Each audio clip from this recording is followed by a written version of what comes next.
Welcome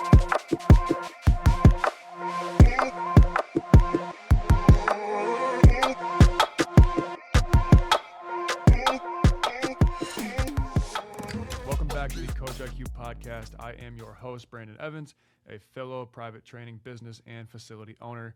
We have Greg Fenner here, and he has been training athletes since 2013. He is in his 16th season coaching high school football as well, and worked the 2018 NFLPA Collegiate Bowl as an offensive quality control coach. He runs A1 Performance out of Dulles Sportplex in Virginia. Greg, welcome to the show. Hey man, thanks for having me here. So it's so nice to finally meet you guys. You know, you look at number one, you know, the guys that have done so much for my website and my business over the years. It's nice to put a name with a face. Number two, it's good to know where my $25 a month is going. So that is awesome. That is, you know, it's good to meet you guys. Thank you. Absolutely. We're excited to talk to you.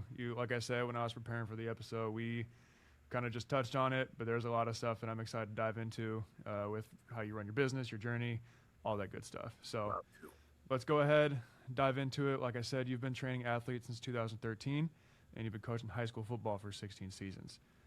Which of those came first, and how did they start feeding each other? Because we have a lot of coaches on the platform that they both coach and run a training business on the side. And sometimes people get that kind of, they feel like they conflict with each other, right? Because they feel like their training business, people think that they're maybe associated with that school or something like that, or they feel that pressure. How do you manage that? How do they feed off each other? Do they help each other? Is it an issue? I'd like for you to talk about that. So I started coaching high school football at Tuscarora High School over in Leesburg, Virginia, about 20 minutes from my house back in 2011. And I was just telling somebody the other day, I graduated from college, I believe May 7th, 2011, and May 10th I was out there at spring practice. And I packed up my stuff over the weekend, came home, and I knew what was in store for me, what I wanted to do. And so I started off coaching there, and ironically enough, 2 years later in 2013, you know, it's so funny. Everything that you see around me, my A1 Performance gym, my clothing, the logo, everything you see, it came from me being angry. You know, I never really had aspirations of being any kind of sports performance trainer. I just wanted to coach football. But every year I noticed that kids, when we would do the rising freshman football camp, everybody else's eighth graders were better than ours. And I couldn't figure out why that was. Like, is our youth league just that far behind? Are we doing something wrong? What's going on? And the areas around me, like Ashburn, Virginia, where I'm from, even Sterling, Virginia, some of these areas had more resources than we did in Leesburg. So I decided just to be our own human resource. And I started working with kids outside of practice hours. You know, one kid becomes three kids become six. Before you know it, it's the entire youth football league wants to work with you. There's an AU basketball team, a girls lacrosse team that jumps on board. So really that's where it came from. And my first client ever was the younger sibling of our freshman football quarterback that year. His name's Stephen Calavokis, always a special place in my heart, love him to death. But yeah, I always had dreams and aspirations of being a coach. I never thought I'd be in this position, but I can't say I'm disappointed the way it turned out. Very cool. Very cool. That is 100% a need. I'm very close friends with he owns a sports performance business, and we talk all the time. And even I'm a basketball guy. I have a basketball facility, and I mean, I see it. Right, like you said, eighth grade, that age group, like there are certain kids that are just so much more advanced, especially going into college nowadays. Especially in your sport, AAU circuit, you have to. Yeah. Going, especially, I mean, we got pros playing college now, so you gotta be strong. You gotta be strong in shape. You have to work on your body. So they don't have time for you to get ready. Now you got to show up ready. Yes, you got to be in shape and ready to go. So I think that's very important work that you're doing, 100%. I see it, and like I said, I'm good friends with somebody who's in the field. So this is what I wanted to talk about that I just mentioned. You worked the 2018 NFLPA Collegiate Bowl as an offensive quality control coach. How did that come about? How did that happen? What did you learn from it? Talk about that. So back in 2012, it was the inaugural year of the NFLPA Bowl. My cousin Jared Green ended up playing a few years in the NFL, a year with the Panthers, a year with the Cowboys, and with the Saints. He was coming out of Southern University, and he was invited to play in the game. Now, his father was a position coach for the team, so everything kind of made sense. Come to find out about 5 years later, His father, my uncle, ended up being named as the head coach for the NFLPA Collegiate Bowl team. I believe we were the American team. And he had already had a full staff, former NFL guys, a couple of longtime NFL and college coaches and all. And he was like, all right, I wonder if I can get my nephew involved in any way, shape, or form. Because at this point, I've been coaching high school for 6 years at that point, both sides of the ball. I'm just a complete football junkie. When he was playing, when he was playing for the Redskins growing up, I just followed literally everything. I would track his stats and just watch his film. I was engulfed with the game. And he was like, what a lot of people don't know is I don't really watch football. Like, yeah, I got to go to all these team events and NFL alumni and this and that, but I don't spend Sunday glued to the couch. He always said football is how I provided for my family. It wasn't my love or my passion. So he was like, I need somebody who can be with me that, if ESPN's going to say we need to be on air in 20 minutes, who can brief me on these stats and players, make me sound like I really know what I'm watching. So that's where he pulled me in.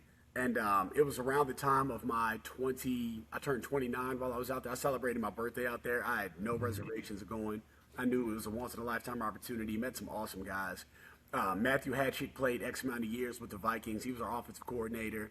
Adelius Thomas, that played for the Patriots, was our linebackers coach. Cadillac Williams, that played for the Buccaneers, and Auburn University was our running backs coach. I'm just a nerd. I'm just surrounded by all these guys. And it just works out so well because, I always treated it as no job was too big or too small. So I was, as quality control, I helped organize practice. I made copies of the playbook. As an offensive coach, I made my own notes to help the college guys understand because I'm coaching we're coaching all college guys at this point. And a lot of them, depending on how simple or complicated of a system they come from, you got to be able to bridge that gap somehow. And I was working with a lot of former players. I was not working with a lot of coaches. So with that being said, I kind of had to bridge that gap there, which was awesome for me. I loved it. Like on one hand, we got John O'Corn as one of our quarterbacks from Michigan. He's in the Harbaugh pro-style offense. Our other quarterback is Kenny Hill from TCU, who's in a complete run and gun, fun, just have fun with it offense. So the verbiage and terms were very different. And it was fun for me to be the guy to bridge that stuff because, a lot of the NFL guys were just doing what they know. So for me, I really enjoyed that experience. We were out there for about a week. We played at the Rose Bowl in Los Angeles. And even on the other team, because we're all staying at the same hotel.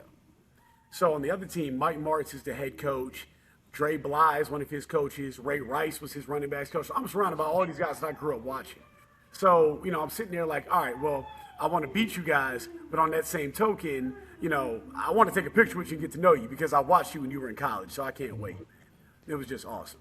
That's very cool. That's such a unique experience. So naturally, my next question would be from that. You rattled off a ton of high-level coaches, guys that have been in the NFL, a bunch of college guys there. What was it like being around that level of coach and athlete? Like, did you leave there with anything that now lets you apply that knowledge to your eighth graders? I'm not sure what the main demographic you work with is. 8th grade to 12th grade. I mean, okay. High school. I mean, I coach high school, and that's what I've always done. But I work with a lot of youth guys because I like to prepare them for high school to be my guys. So, yeah. So, yeah, what did you learn from being around that level of person? Because not a lot of coaches have had the luxury to be around a true pro coaching staff. More than anything, it was just the art of preparation. And, on some guys were overly prepared. And then some guys I was working with, I was like, wait, he doesn't have his so-and-so ready. So now I got to go back to the hotel and get everything together. So it taught me that, the true art of your backup plans need backup plans. Your contingencies got to have contingencies. Like, you got to be ready for anything because we had a thunderstorm one day. So Rose Bowl was all grass. So we couldn't go out to practice one day. But we ended up getting some things done in the hotel. And, just for every physical aspect of practice, have a mental aspect as a backup for like a weather delay type situation. So it taught me really the importance of film, the importance of meetings, to have flashcards, notes, whatever we need, any walkthroughs. I started carrying around poker chips because we would draw up formations with those. There were so many little contingencies, and I got that from, Charlie Fry was our quarterback's coach. He was the big poker chips guy. And I was like, are we playing poker tonight? He's like, no. I got to draw up trips over in the event that we see this odd front versus even. And all the receivers have the easiest time using poker chips because I just give them the color on their wristband. And I was like, okay, perfect. I like that. That's so funny. That's, like I said, it's a unique experience, and what you just said right there is very unique, and stuff that you can take down and help the younger crew with. So very cool. So you've got NFLPA Bowl on your resume. You're coaching high school. You're running A1. I want to talk about how you actually manage all of that. So how do you juggle coaching high school football and A1 performance at the same time? Like I'm asking more about your schedule. Like, what does off season look like for football? Are you not training as much during football season? Is it the same? Like, what does that look like for you? What does your schedule look like managing both of those two? So first and foremost, it's people.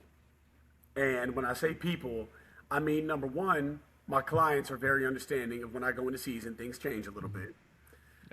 My high school football coach is very understanding of, if we're going to finish on a defensive period, can I slide out 10 minutes early because I'm an offensive coach to get over there and get my stuff ready.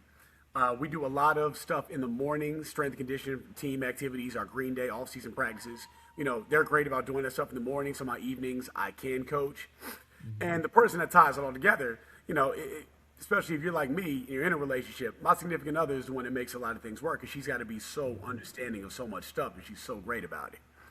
And so, there's little things that I negotiate with her and with myself. Like, for example, I don't work on Fridays. Friday would be the time that I've lost during the week. We're going to go something to eat, this and that. Now, also, my job allows me to do a lot, because as a high school teacher, I'm off for the summer. I'm going to have 2 weeks off for Christmas break. I'm going to have a week off for spring break. Like we're going through right now, we got hit with the snow so bad, we might not be in school all week. So it affords me, I have to kind of build out hours in the day to be able to do things. And even when I'm teaching, we might have an hour and a half, and our classes are an hour and a half.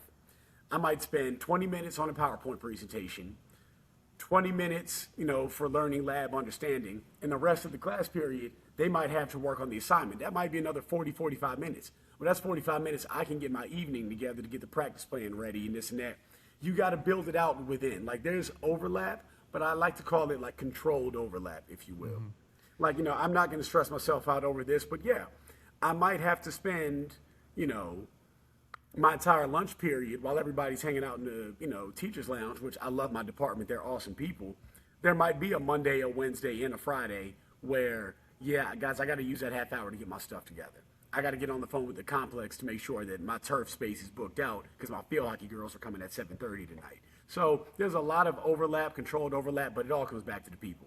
My coaches understand, my friends and family, my relationships understand, my clients are very understanding, and they're loyal, man. They'll say things like, well, we don't want to go find somebody else. We'll wait till you're free. And in that moment, I know I got to take care of you as people. So I might cut you a discount. You say something like that to make me feel good. So 100%. That's a common trait that I've seen from coaches that have a lot of different things going on, whether they coach or whether they have another job or whatever, is just them communicating that with people and being upfront.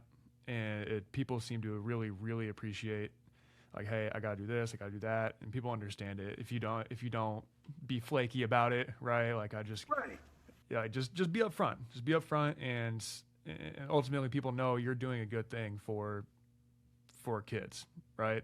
And shout out to TeamSnap, the app. TeamSnap has saved my entire career from an organization standpoint. Dude, I put my entire schedule out there, and it allows me to mass communicate. Like on a Sunday, I might say, hey guys, JV game is moved to Wednesday tonight. So field hockey girls, 7:30 is canceled. Maybe we could try Thursday, because I know we're going to have a short practice. So little things like that. People just want notice. They just want to know ahead of time what's going on. It's like, if you tell me I'm about to go bankrupt, at least I'll feel better than if I wake up tomorrow and there's nothing in the checking account. Yeah, if exactly. You tell me, you can't say, well, you weren't prepared. No, you knew it was coming, and then you had all night to think about a plan, so let's cope a little bit. Communication, man. Just get out in front of things, that's all. That is one of the biggest things that a lot of stuff just comes back to. Just communicate. Just communicate. It will save so much issues down the line. Yes, great point there. So I want to talk about your facility. You mentioned that you got to call up and make sure a turf is free. So you're inside of Dulles Sportplex, right? Yes, sir. Not your own building, not your own facility. Correct. I want to understand how that setup works. The top floor, that's my own, but not the entire facility as an own. Sorry, say that again?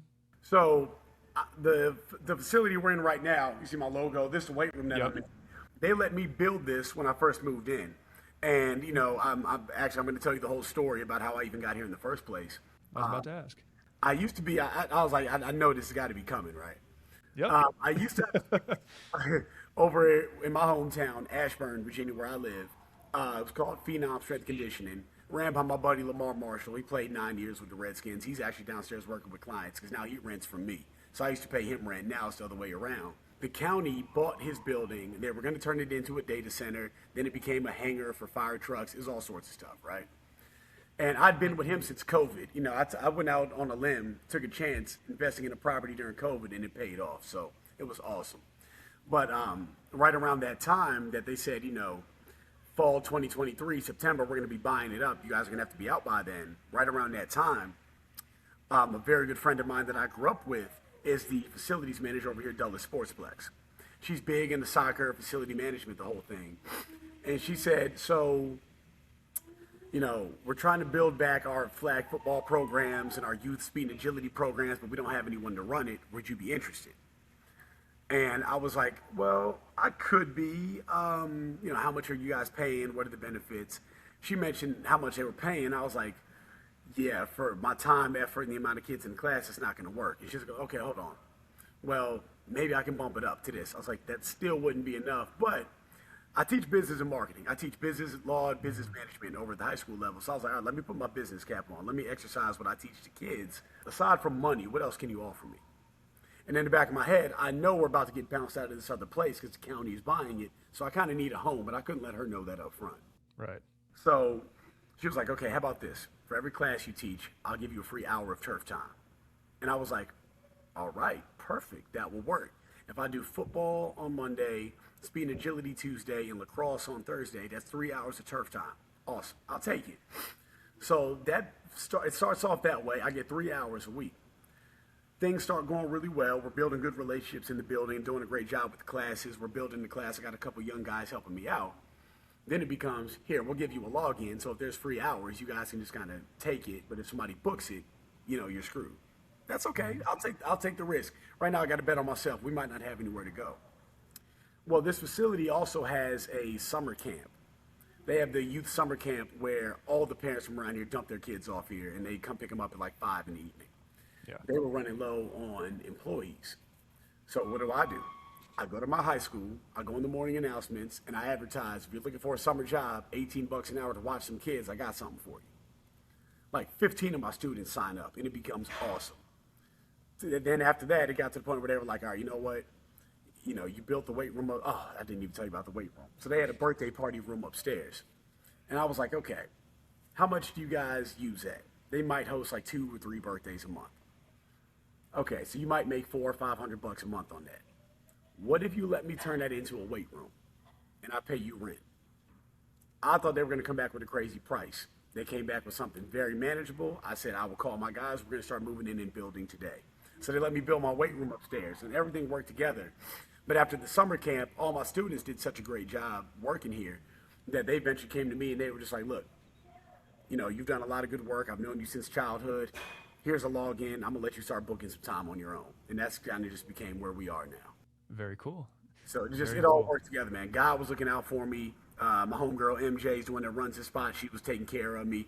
My kids held me down. If they were terrible at the summer camp, I would have got kicked out. So everybody played their part. We won a championship together. I loved it.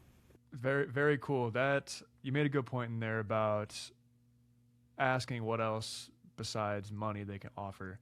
I think because I say I got lucky, but when I first started, that's one of the biggest things for sports training business owners, regardless if you're doing strength and conditioning, football, basketball, whatever, is just having a space to do it, right? Like even if you're soccer, you could have outdoor turf, but you don't know like if you're going to be able to do it, if the session's going to get messed up, whatever. Like I went to all of the churches in my city that I knew had gyms, and I asked, like, do you need somebody to rent your gym out? And somebody actually told me about this little church way out of nowhere. I'd never even heard of it. And I was like, hey, I'm trying to do this. This is what I'm doing. This is my plan.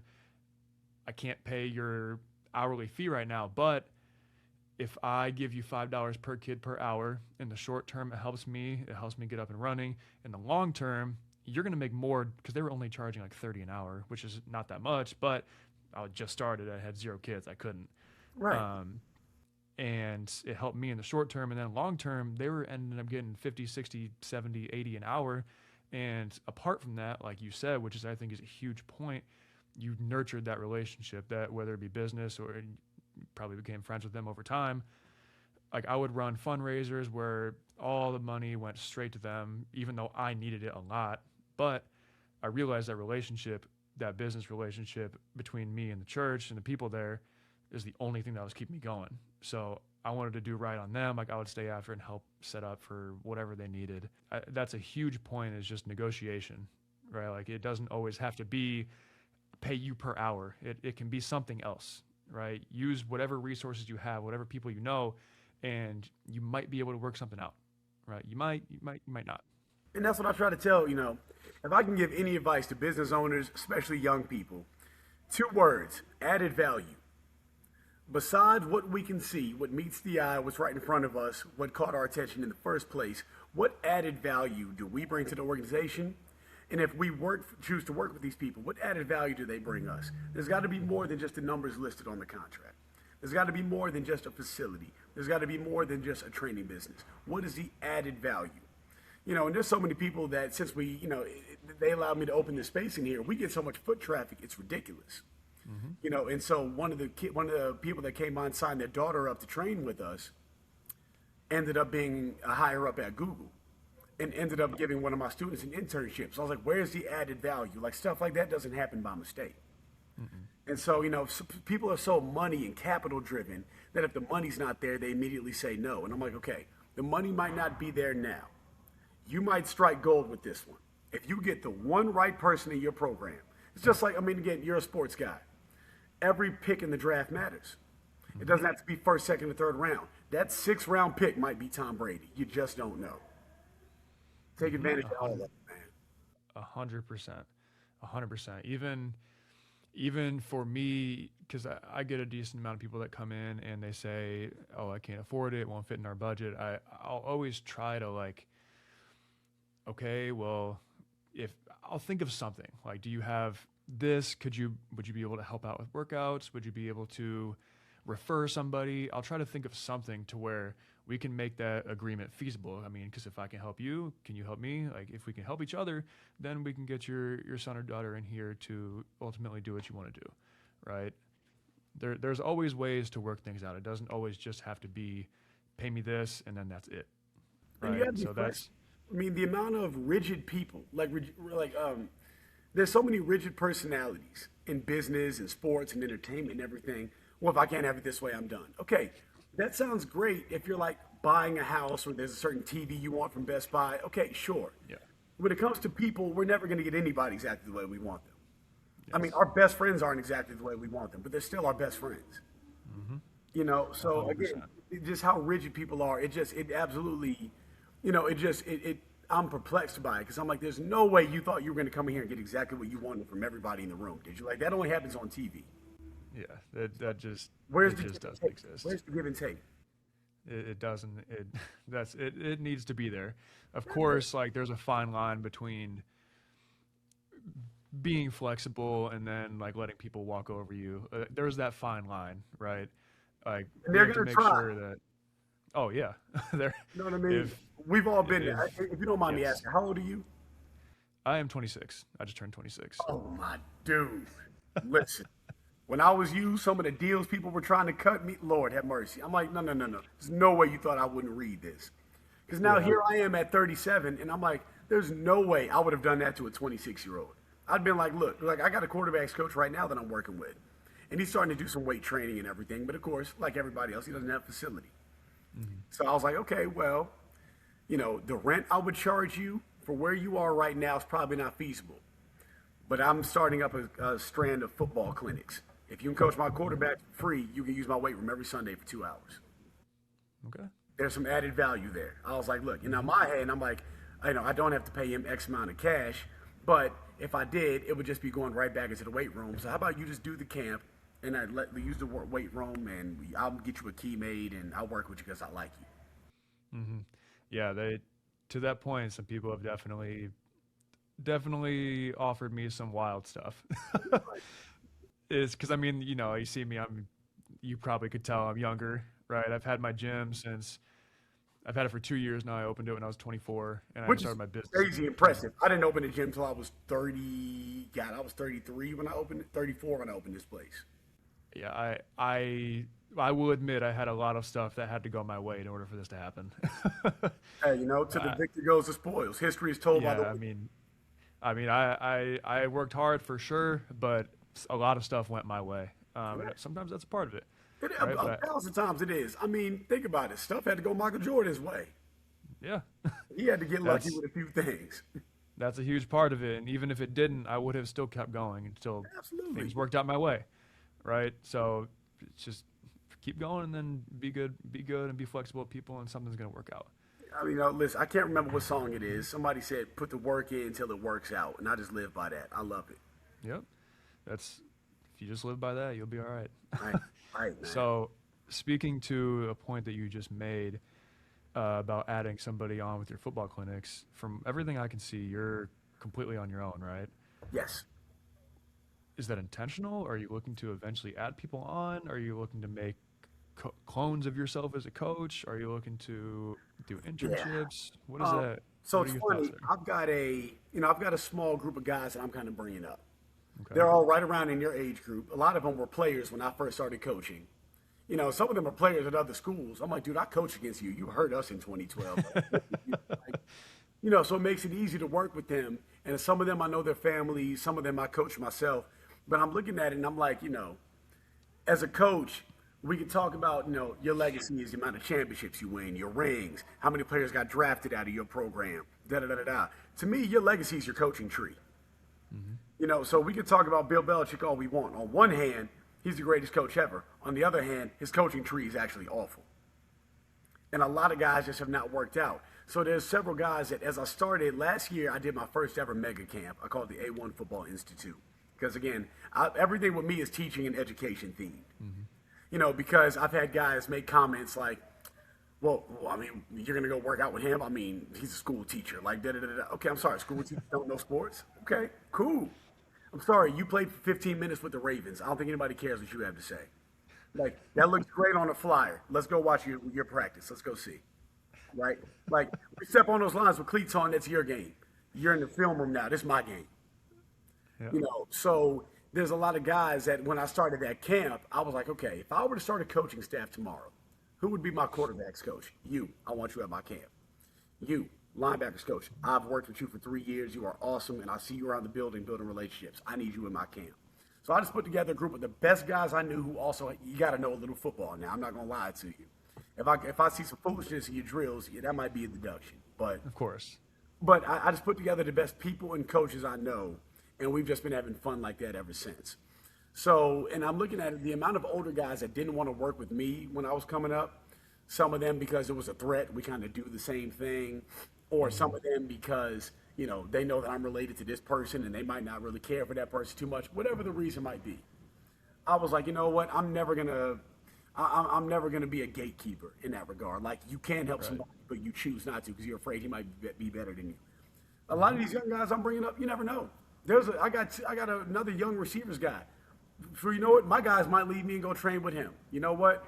I trained him, I coached him, I built him. I used to pick him up from school when he was little. Shout out to him. He does that, and I'd love to see him do well. I refuse to be a hater in that regard. And there's just so many young guys that I do want to bring up because ultimately I want to move into a bigger facility, Okay. something I know that I cannot monitor or finance completely on my own. And when you're in that situation, the worst thing you can have is enemies. You need allies. Yes. So with that being 100%. said, yeah, and I'm like, some of these guys, I'm like, okay, you're a full-time fitness guy. So you're at the gym from 8 a.m. to 4 p.m. training people. Well, that's while I'm at school. So I'd love to have you on board if you could hold down the fort while I'm at school. That would be awesome. I'll give you a key. I'll get you a locker. I got extra office space over there. Whatever it is that entices people. And so there's definitely some guys like the young quarterbacks coach I mentioned that's working in my weight room doing my camps. I was like, wherever I go, I need to take you with me. The high school I coach at now, actually my alma mater, Stonebridge High School, my buddy Aaron Huber, he's the DB's coach. We coach together at my last school also. Wherever I go, he will go with me. Like I want to make sure I've got my Avengers ready for whenever something might go down. So 100%. Yeah, I always will tell people, like new trainers that come on, like my knowledge that I have, that I've been able to gain through all the stuff that I've done, it's only as good as what I can pass on. Like why would I not want more of what I feel is very high quality training and people, right? And really good coaches and people that want to be here, at least for me, are difficult to come across, or a dime a dozen. Like I want to see the best people possible in my gym and put them in front of my kids. And being able to pass on what I know and create what I think is really good training, and ultimately spread that out to more kids, whether it's under our gym or whether they go off and do their own thing, is huge, right? Like I think that's very important. And another thing I tell, so I own it and I have a manager. He's like my right-hand guy. We try to, like, we actually have a couple of our high school kids that train our middle school kids here. And I think that's just another layer of our program is once one of our high schoolers has been with us since their 6th or 7th grade, they get to their junior, senior year. Now we develop them as people too, right? I think that's just another layer of our program. Like we're there, they're training, they're finding their voice as coaches and people. They're teaching all the stuff that we taught them. They learn to explain things, vocalize themselves, and feel what it's like to speak in front of people, right? And speak to parents and be responsible, have a job, quote unquote. So I think that's just a very important thing, people wise and business wise, right? Like I love doing things on my own. I'm a very I'll just do it person. But if I wanted to get this gym, like I just cannot run every single class we have. Like we have 20 something a week. I just can't. right, I will burn out. stretching yourself thin. You have a life too. I mean, in the when you touched on bringing up former players and helping them become this, that, and the third. What's awesome about that is I saw one of those, quote slides on Instagram a little while ago, and it showed like a grown lion, it personified them as people. It showed like a lion in the form of a human, but he had on like his karate gi and everything, and he was putting a black belt on a baby lion. It said, when you train your son, you train your son's son. And I was like, wow, knowledge and information travels through a lineage. We got to make sure that we clean up that lineage the best we can. And it sounds like that's what you got going on. 100%. I mean, even from my mentor out in California, Ryan Rizuki, it's just an extension of him. Like it's me, or it's Ryan, me, and then my guys, and then the guys that they're eventually going to teach. Like I told them, they've been with me for a year or two now, training. I'm like, you're going to have to teach new kids that come in. You're going to teach like we were talking them about how to train. That coaching tree is strong. Yeah. I know the tree is good because the fruit is good. So that coaching is strong. It's huge. It's a big thing that I think every single coach should do, regardless of sport, regardless of whatever you do, your business or anything. I think that's massively important to success, whatever you deem success is, right? Okay. So that was a great point. I'm very passionate about that topic. I see, man. I love hearing people speak when they passionate, man. I don't care if it's rock, paper, scissors. Talk about it. 100%. So something I noticed, I was, going through your website, on the business side of things, your pricing is right there on the website. Like you make it visible for everybody. And a lot of coaches hide that. I hide it because I don't want people to just see like, oh, I can't afford that, and then move on, right? Because like we said earlier, I'll always figure something out, or at least try to figure something out. So do you have a reason why you put it out there? Do you just kind of put it out there? What do you think? Well, I just put it out there because, number one, I'm going to, for a guy that doesn't mind playing spades and playing poker, I'll show my hand. I'll say, this is what we're doing, this is who we are. If you like it, I always tell people, especially when it comes to my teacher, my coach, or whatever, if you love it, stash it. If you hate it, trash it. If you look at my price and say, well, I think that's outrageous, okay, well, then maybe I'm not for you. Next website. But again, it's at the point where it's like, look, regardless of what is going on around me, I'm going to use the same net to catch fish. And so if that's what it is, if that fish evades me and goes somewhere else, that's fine. Maybe the fish wasn't meant for me anyway. It's fair. It's just funny to see I've got no problem putting that out there because, and I treat it this way. We go to the grocery store, the price tag is right there. You go on the Nike website, the price is right there for the shoes. Why should I be any different? Very fair. It's funny to see the two sides of the coin, right, between both of us. I used to show the price. I've kind of gone back and forth. It's just. Now, sometimes you just got to call and say, I'd like to get a quote. And I get it. That's business, But right. I think the other part is, if this was my full-time 9 to 5 and I wasn't teaching and I wasn't coaching, maybe I'd be a little different about it. But I'm looking at it as it's, to me, this is a giant side quest anyway. Whatever comes from it is awesome. But if God came to me tomorrow and said, so I'm taking A1, I'm getting rid of it, and you'll never have anything like that again, I'll just go focus on being the best teacher I can be.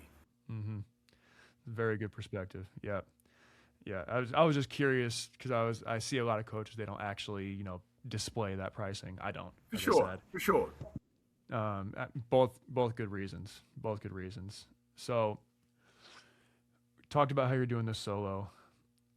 How do you keep track of everything? Your scheduling, your payments, your follow-ups. How do you keep track of that? Hey, I just want to take a quick break. My name's Russell. I'm one of the founders of CoachIQ. We put on this podcast here. Our goal is to interview top coaches and business owners in the youth sports space across the United States and give you guys insight on the ground floor. How are they running their business? What do they think about the current ecosystem? And what are their thoughts on where things are going? So we're super excited to bring this to you guys. If you don't know about us, we are an all-in-one sports management platform. We run a lot of the businesses that we have on the podcast.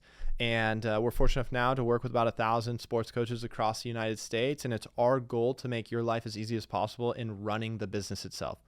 Website, scheduling, payment management, everything handled seamlessly on our platform. And really what separates us is we are built specifically for sports. We're not powering nail salons. We're not powering Pilates studios. Every second of the day, we focus on you. So if that's something you need where you're looking to get your time back or you're looking to actually grow your business, CoachIQ is really the only platform thinking about you every single day, interviewing and working with the top coaches in the industry specific to sports. So if that's something we can help you with, we would love to connect with you. You can visit our website at coachiq.com, schedule a free demo there. The demos are awesome. It's really less about selling and much more about just walking through what we've learned and providing value on what other coaches are doing. And if it's a match, it's a match. So absolute no-brainer. Go schedule a demo, totally worth the time. And thank you guys for tuning in. Thank you guys for watching. Thank you for customers who are working with us. It allows us to do all this, make better product, and the main goal, help athletes all across the United States and the world get a phenomenal experience from you guys, the coaches. So first off, CoachIQ, you guys are a tremendous help with the follow-ups. Because if there's somebody I haven't reached out to, all you gotta do is click last 30 days or all inquiries. They all pop up. I'll go through my phone and be like, I did not follow with that person. I did text them. I need to hit them back. You guys have changed it. Between you guys and TeamSnap, I owe everybody a steak dinner by the time it's all said and done. Like, I swear, take you all the way, I'd be writing on the calendar and missing up and having bad reviews on Google for not being able to follow up and communicate. You guys are phenomenal with that. Again, the information sheet, every time one pops up, it gets my email, I get excited. It's just like, that might be one more person, that might be the one we need, And then TeamSnap with the scheduling, everything, it all works out. The individuals, I get my wires crossed. Sometimes I won't even lie to you. And I'll do a phone clean out, and I'll be like, that person emailed me in November. I did not follow up. Oh, Greg, what are you doing? But, for the most part, I'd say I've got about a 90-95% accuracy rate because of you guys in TeamSnap. Y'all make my life exponentially easier. Nice. I'm interested to hear, because you said you use scheduling in TeamSnap, yes. Right? And I personally use CoachIQ for their scheduling, their credits and everything. What exactly do you use CoachIQ for, and what all do you use TeamSnap for? I'm curious to hear the reason you use both. So, CoachIQ, I will always thought as you guys as everybody that's interested, any interested client is going to come straight through you guys. And the portal is so easy to operate that I love it. Also, you guys, remember, you guys first got me with the website. When y'all first created the website for me and I saw the media, and then you guys even showed me how to move some things around and how to do this, I was like, ooh. So for the website and that alone, CoachIQ is never going anywhere in my book. TeamSnap is just an easier central database for me because I can have unlimited amount of people sign up for it. I put the calendar out there. You get all the RSVPs. I can put the notes, arrive 15 minutes early, make sure you have shoes, and like it just, as a teacher, TeamSnap reminds me of this thing that we use called Schoology, where I put all my assignments and tests and quizzes and everything. It's my central database. They are my central database. I think of you guys as more as like my communication line. Okay, very cool. If you get a chance when we get off the podcast, you should check out what the scheduling feature is in CoachIQ and just look at it. I use it a lot. It's very customizable. So I don't know how you hold everything. Just take a look at it. Again, just take a look at it. It could be worth your time, you know, because it does integrate. It does integrate well with the portal, right? Take a look at it, see what you like. If I was just curious, because CoachIQ is so customizable, I'm not super familiar with TeamSnap, but it does sound like you got a good thing going on regardless. For sure, it works out nicely. And they're both the two apps right on the top of my coaching tab on my phone, on my home screen. Nice. So Nice. Very cool. All right, last couple questions for you. Go ahead. What is next for A1 Performance? You mentioned you're eventually wanting to own a facility. Is that something you're trying to do in 2026? Is that something that if it happens, it happens? I think you mentioned that before, but what is next in your mind? Are you just going with the flow? What's your thoughts? The facility, I'd like to, if we could do it by summer, that would be incredible. I understand that would be the most feasible. But if it doesn't happen by summer, January 2027, because you cannot do that while you're in the middle of a football season. It's just impossible. So that's there. I'd like to get into the NIL consulting business a little bit. Okay. You know, and I'm not like financially motivated in that regard, but I want to help kids build their image the right way and show people that it's not all your brands and your sponsorships. It's not about being the best athlete and best player. It's more about having an image and consistency and having a business mind. You know, and like for me, like when I partnered with Nike Football, when I partnered with Nike Strength, it all came down to content and everything and that I was putting out. And during COVID, they could just see that I was committed. I was posting every day. I'm tagging them. Everything I wear is Nike, even my, spirit packs, my apparel that I put out, the holiday stores. And they saw that and they were just like, okay, well, at least we know there's not some Adidas Under Armour wearing guy who's not going to go do this, that, and the fourth. He's true to the swoosh, and that'll work out nice for him. So, that's really what it came down to. It's just visibility. And, as far as sponsorships and partnerships, there's not a ton more people I'm interested in working with. I've accomplished a lot that I want to in that regard, whether it's Nike Football, Nike Strength, Skills, Wilson Football, Lululemon. I mean, we got those outside of them. If you need more, I think you're just a greedy person. But the U.S. Sports Camps, they used to be called Nike Sports Camps, but they're still Nike affiliated. But the U.S. Sports Camps brand, I'm trying to do a speed and strength camp with them also. We've talked back and forth. Actually, I got to get in touch with my guy, Chris Miles. I know that's one guy I got to follow up with. But I'd like to host one of those clinics and, just continue building out the camps and the education part of it. I got some PowerPoints I'm working on that I'm going to start selling to people. I also coach at the Nike Elite 11 in the opening. And I love coaching at the Elite 11 Academy for all the younger kids because we get classroom time. So I just go crazy on the film and the PowerPoints and training clips and putting together montages and reels for them. Just to educate the side. I just want to continue to educate. I just want to keep going in that light. Nice. Well, I had one more question for you, but now I have two. You mentioned all these partnerships. You said Nike, you just casually dropped Nike, Lululemon in there. What are all your partnerships? How did you get them? And because I know a lot of coaches want partnerships, especially with people like Nike and Lulu and all that. So talk a little bit about your partnerships for me. Well, the first thing I'll say regarding like Nike, you don't find them, they find you. Because I've had several, you get these content creators and all these people like reach out to me and stuff. And I'm like, brother, you don't even follow me. Why would I give you my formula? Like, what's in this for me? Let's talk business for a second. And then when they leave you on scene, you're like, okay, that's what I thought. Yeah. A buddy of mine that I played in, that I was in college with down at Old Dominion, connected me. My buddy Cole, he does visors and everything. He does custom visors. He's one of the most artistic minds I've ever met. He connected me to a guy out in California that works for the manufacturing company that makes Nike stuff. Nike just basically puts their swoosh on all his equipment. But he listed me as a product tester. He was like, I want to build relationships. I want people that are in the community. You're working with kids. You're coaching kids. You're doing all these different things. I want to use you as a sampler to get all of our samples that are not released yet all out to them. And that's how that worked out. It worked tremendously, and we built a tremendous relationship off that. And now they send me the equipment that I give out to the kids that go to my camps and everything. The equipment is not for resale. That is how you lose a deal and end up in real trouble. So anybody interested, no, I will not sell you anything. And then Nike Strength, I was always hyped up from when I knew Nike Strength was going to start getting into the weightlifting game.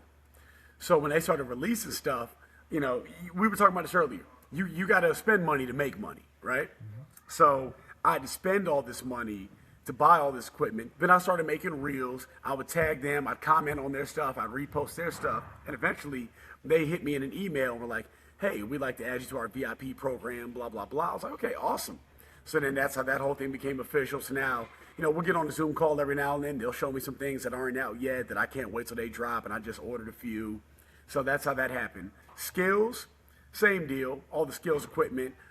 During COVID, COVID was the best time for that type of stuff because everybody was married to their phone. Mm-hmm. So if you were posting and tagging, they saw you. They might not acknowledge it, but they saw you. They had no choice. The whole world was on your phone. How could you not see what people are tagging you in? So it started with Wilson football. They sent me an email. We're like, hey, we'd like to add you to our satellite team. So now, I have a discount code that I give to people with Wilson and everything. They give me some kickback. A couple years ago, December 2023, I was in Chicago for my grad school graduation. My buddy Derek hosted a couple of us. We went on a tour of the Wilson facility in Chicago. It was freaking awesome. And, you start getting those messages again. Man, how'd you get there? Man, I'd like to meet with Wilson, blah, blah, blah. Well, I'd like to be a millionaire. It doesn't mean I'm going to have it tomorrow. When I was a kid, I always said, I want this, I want that. My dad would always say, well, people in hell want ice water, but they ain't getting it. So that's kind of the approach I took to people. Like, if you're not really with me or one of mine, sorry, none of this is for you. I'll give you the discount code because I get a kickback for it, but I'm not bringing you on a call with anybody. Like, that's never going to be the case. Skills was the same deal. They just hit me on Instagram and were like, hey, we've seen you posted a lot of stuff. We'd like to sign you to our content team, this and that. And I was like, okay, awesome. I'd love to. And the last one, Lululemon, was the funniest thing ever. I didn't even wear Lululemon until like I went in the store with my girlfriend one day, and I had on a shirt just like this, and you can see my trademark over here off to the side. I had all that. I put that on the back of my shirts, and the woman looks at me behind the desk. She goes, "Excuse me, sir, are you a trainer?" I said, "Yes, actually, I am." I thought she was going to ask if she could work out at my gym. She was like, "Hey, well, you should join our Sweat Collective program. We're giving 25% off to trainers and coaches, blah blah blah. We'll partner with you." Tag us in your stuff, blah, blah. I was like, great, sign me up. So we leave, and my girlfriend's looking at me like, you don't even wear Lulu. I said, I do now. Yeah, I do now. And I'm like, yes, you will get some too. Don't worry. I got you. Trust me.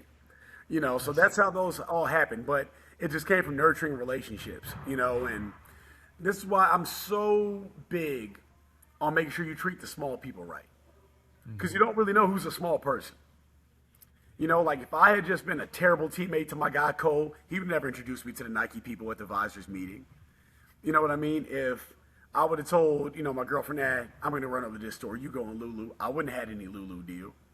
So again, it's just, when you stumble upon gold, make sure you acknowledge the fact that it is gold. Mm-hmm. 100%. And that's really where all that stuff came from. It just comes from relationships, tagging people on Instagram, being visible, being appropriate. Like if you got one tag that's Nike this, Nike that, they might be like, oh, that's cool. Then your next post is you out at 2 a.m. smoking hookah and blowing it in the camera. Like, dude, what, you messing up your bag? Like, what are you doing? All right, man, come on. You got to literally live the brand. You got to be the brand. Like, and I tell people, if you can search any area of my house, you will find no Adidas, you will find no Under Armour. I've been swoosh since I was a child. All my team issued stuff from my high school, that's Under Armour. I wear it absolute least I can. I've given away a lot of it to the point where I'll go get my own custom-made Nike stuff.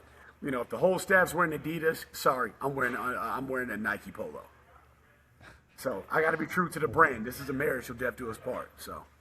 Yep, that's at the end of the day. This is a relationship business, whether you're talking to parents, whether you're talking to kids, whether you're talking to other brands partnering, at the end of the day, it is a relationship business. If people like you, if you treat them right, they will support you and you will support them back. Agreed. 100%. So I was once in this position. This will be the last question I got for you. Go ahead, brother. I was once in this position when I was, younger, trying to learn all this. What is your one thing that you would tell somebody who is trying to get into training, starting their own business? I think this is an important question because you have a ton of experience, right? So I think your answer will weed out a lot of the stuff that doesn't matter, right? Like when I started, I always focused on like all these little things that doesn't matter. Like if I write this newsletter really good, like whatever, versus focusing maybe directly on people. So I'm curious what your answer is to that. What is the one thing, the one focus that somebody should have when they start up their training business, or if they're in their very, very beginning stages? Like I said, it starts with people. Coach their hearts, not their talent. Serve their hearts, not their talent. Kids are going to come and go with it, have talent, this and that. But again, it all comes down to what are you fostering? If you're the tree, what kind of fruit is your tree known for? And relationship building is such a big part of that. Again, I'll go back to my father. He dropped a lot of jewels on me when I was a kid. And I said this at my graduation speech last year. People will forget a lot of things. They'll forget what you did for a living. They'll forget what kind of car you drove. They'll forget how many touchdowns you scored. They will never forget how you made them feel. So make sure you make people feel the right way. And again, we could talk about sports till we're blue in the face. We have a shelf life on how long we're going to be an athlete. We don't know the extent of how long we're going to be a person. So make sure we coach people, not athletes. 100%. Take away anything from this 50 minutes we've recorded, it should be that. If you're a coach listening, a parent, whoever, that is the one thing that I would advise everybody to take away from this. Thank you, man. Coach their hearts, not their talent. Serve them. It is a mutual service business. They help us grow as coaches. We help them grow as young people. It's got to be two-way street. Yep. Every kid, family, anybody who walks into your facility or on your field or whatever, they deserve the same amount of respect. Absolutely. 100%. I've seen guys, they'll cancel on the kids group because some elite college group wants to work out.